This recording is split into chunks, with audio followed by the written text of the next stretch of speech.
सबसे पहले जानना ज़रूरी है कि दांत की संरचना कैसे होती है। तो देखिए बच्चा, ये क्या है? ये है दांत, ये है दांत की संरचना। और मनुष्य के दांत की संरचना को 3 भागों में बांटा गया है। जो हिस्सा आपको दांत बाहर दिखता है, जो आपके मोतियों की तरह सफ़ेद दांत दिखते हैं, वो हिस्सा कहलाता है क्राउन। उसके बाद जो हिस्सा आपका मसूड़ों के अंदर धंसा होता है, वो हिस्सा कहलाता है रूट। फिर दोनों हिस्सों के जो बीच का भाग होता है, जैसे हमारे अंदर नेक होती है, ठीक वैसे ही ये पोर्शन कहलाता है नेक। यानी कि हम एक दांत को 3 भागों में बांट सकते हैं, क्राउन, नेक और रूट। यानी कि मसूड़ों से ऊपर वाला भाग है क्राउन, क्राउन और रूट के बीच का भाग है नेक, और मसूड़ों से नीचे वाला भाग होता है रूट। इस तरह से हमारा दांत 3 भागों में बटा होता है। अब बच्चों, हमारे जो दांत होते हैं वो जबड़े की हड्डी में धंसे होते हैं, और जो हमारा नीचे का पोर्शन, जबड़े का पोर्शन है, वो एक विशेष प्रकार की त्वचा से ढका होता है। और उस त्वचा को हम कहते हैं क्या? गम्स, यानी कि मसूड़ा या जिंजीवा। तो ये होते हैं आपके ये होते हैं मसूड़े। अब दांत की बेटा परतें जो होती हैं वो 3 भागों से मिलकर बनी होती हैं। जो हमको बाहर से दिखाई देता है, ये परत कहलाती है इनेमल। ये इनेमल हमारे शरीर का सबसे कठोरतम पदार्थ पाया जाने वाला है। इससे बने होते हैं क्या? हमारे दांत। ये आपको पोर्शन दिख रहा है, ये है इनेमल। इसके बाद पाया जाता है डेंटाइन। डेंटाइन हड्डी की तरह कठोर होता है, ये रहा डेंटाइन, ये आप देख सकते हैं। फिर आता है पल्प। पल्प जो आप बीच का पोर्शन देख रहे हैं ना, ये वाला पोर्शन होता है इसका पल्प। और पल्प के अंदर आपको इस शिराएं जैसी दिख रही है, ये है रक्त वाहिनियां। तो इस तरह से दांत में कुल टोटल होती हैं 3 परतें। अब 3 परतों में पहली है इनेमल, जो सबसे कठोरतम पदार्थ है हमारे शरीर का।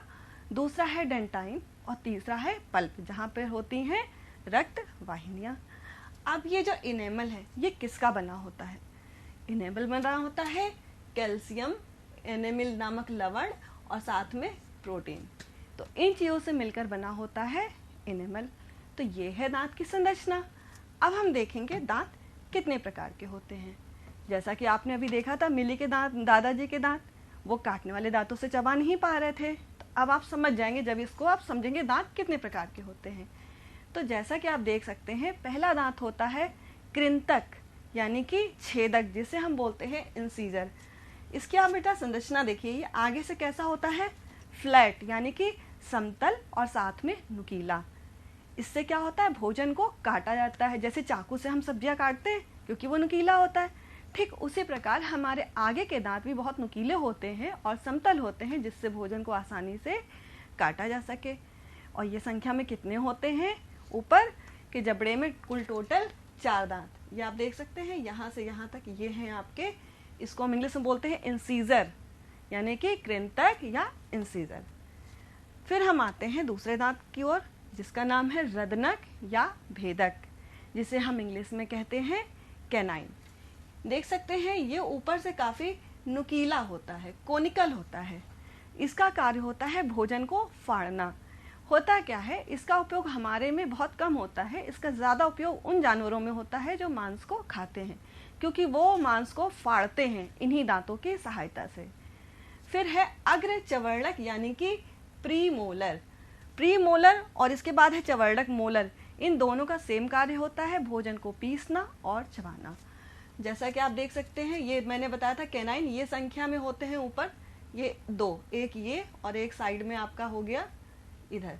तो इस तरह से अब हम बात करेंगे प्रीमोलर। ये 2 दांत होते हैं प्रीमोलर, यानी कि अग्र चवर्णक। भोजन को पीसने और चबाने के लिए इनका सतह कैसी होती है? ऊबड़ खाबड़। ये आप देख सकते हैं, ये ऊबड़ खाबड़ संरचना होती है, जिससे कि भोजन को आसानी से चबाया जा सके। और दूसरा है चवर्णक, चौथा दांत। इसका कार्य भी पीसना और चबाना ही है, लेकिन ये सतह को बढ़ा देता है, इसलिए ये दांत देखने में इससे थोड़ा सा ये एरिया इसका ज़्यादा होता है, यानी ये चौड़े होते हैं। तो इस तरह से 4 प्रकार के दांत होते हैं, कृंतक, भेदक, अग्रचवर्णक और चवर्णक। अब इस तरह से आपने देखा कि इन चारों दांतों के अलग अलग क्या कार्य होते हैं। अब हम देखेंगे दंत सूत्र क्या होता है। दंत सूत्र होता क्या है, पहले तो ये समझिए। हमारे जबड़े में यानी हमारे मुंह में दांतों का जो विन्यास है, यानी दांतों का जो अरेंजमेंट है, दांत कहाँ कहाँ कितने नंबर में स्थित हैं, कितनी संख्या है मुंह में, इन सबको मिला के बनता है दंत सूत्र, यानी दांतों की पूरी व्यवस्था कहलाती है दंत सूत्र। तो जैसा कि अभी मैंने आपको बताया कि कृंतक होते हैं 4, रत्नक होते हैं 2, अग्र चवर्णक 4 और चवर्णक होते हैं 6। तो टोटल कितने हुए, 16। Very good. अब ऊपर के जबड़े में 16, तो नीचे के जबड़े में भी कितने होंगे, जरा बताइए मुझे। वेरी गुड, नीचे के भी हो जाएंगे 16। तो 16 और 16 मिला के कितने दांत हो गए, 32 दांत हो गए। तो इस तरह से टोटल कितने हो गए, 32 दांत। अब दंत सूत्र भी देख लीजिए। ये देखिए ऊपर कृंतक हो गए 2 इधर और 2 इधर, ये हाफ जबड़ा है आपका, यानी कि आधा।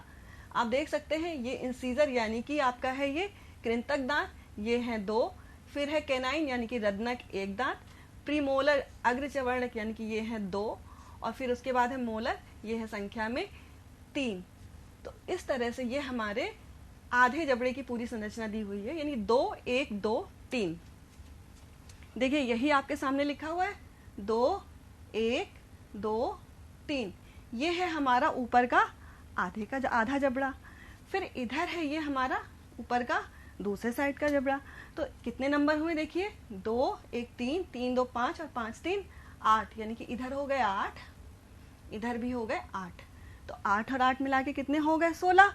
ठीक इसी तरह से नीचे भी आप देखेंगे तो यहाँ से यहाँ तक संख्या है ये 8, और ठीक इधर भी कितनी है 8। तो 16 और 16 मिला के हो गए 32।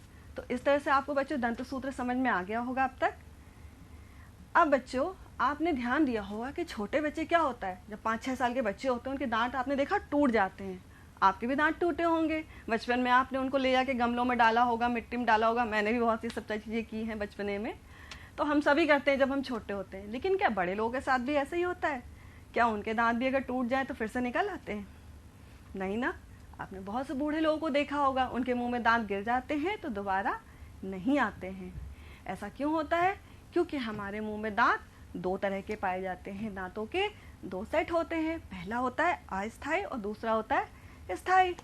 अस्थायी दांत वो होते हैं जब बच्चा छोटा होता है, उसकी 3 साल 2 साल की एज में जब दांत आपको दिखते हैं, पूरी तरह से दांत आ जाते हैं, उन सभी दांतों को हम बोलते हैं मिल्क टीथ, बेबी टीथ, दूध के दांत या अस्थायी दांत। हम इनको किसी भी नाम से बुला सकते हैं। और ये संख्या में कितने होते हैं? 20।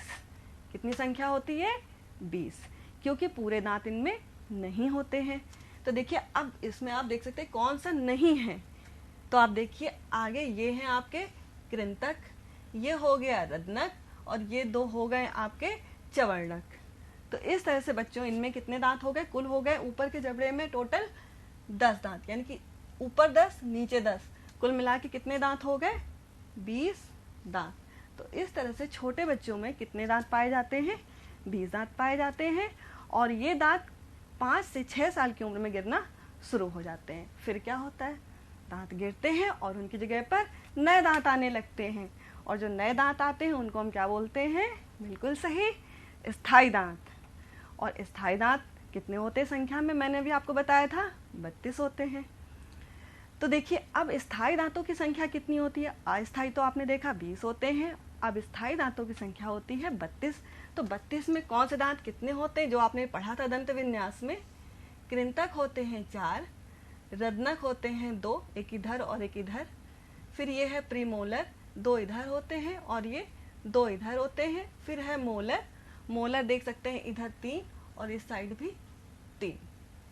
तो इस तरह से 2 कृंतक, 1 भेदक, 2 अग्र चवर्णक और 3 चवर्णक दांत। तो इस तरह से टोटल हो गए 32 दांत। अब यहाँ पर आप ये देखिए किस तरह से मिल्क टीथ टूटते हैं और उनकी जगह पर नए टीथ आ जाते हैं। तो जैसा आप ये देख सकते हैं कि ये है हमारे अस्थायी दांत, यानी कि दूध के दांत।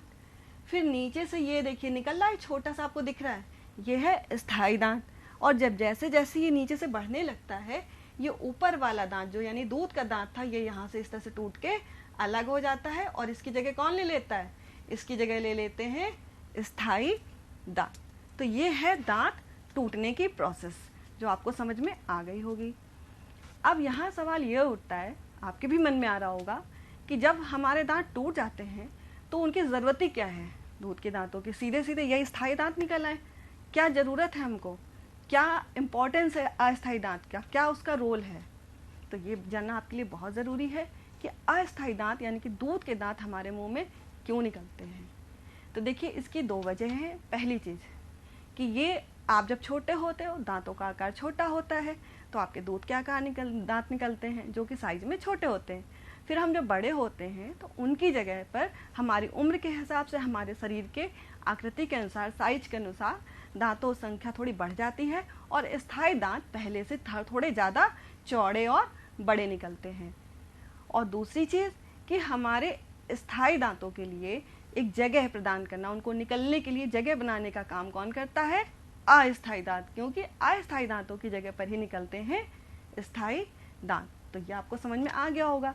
लेकिन अब यहाँ ये प्रश्न उठता है कि क्या सभी के मुंह में 32 दांत होते हैं? ये तो ज़रूरी नहीं है, ऐसा नहीं होता है। किसी किसी के मुंह में ही होते हैं 32 दांत। ज़्यादातर लोगों के मुंह में आजकल 30 दांत ही पाए जाते हैं। जो तीसरा मोलर टीथ यानी कि ये चवर्णक दांत, जिसे हम कहते हैं विजडम टीथ, ये बहुत ही कम लोगों के मुंह में पाया जाता है। तो इस तरह से दांतों की संख्या 30 भी हो सकती है।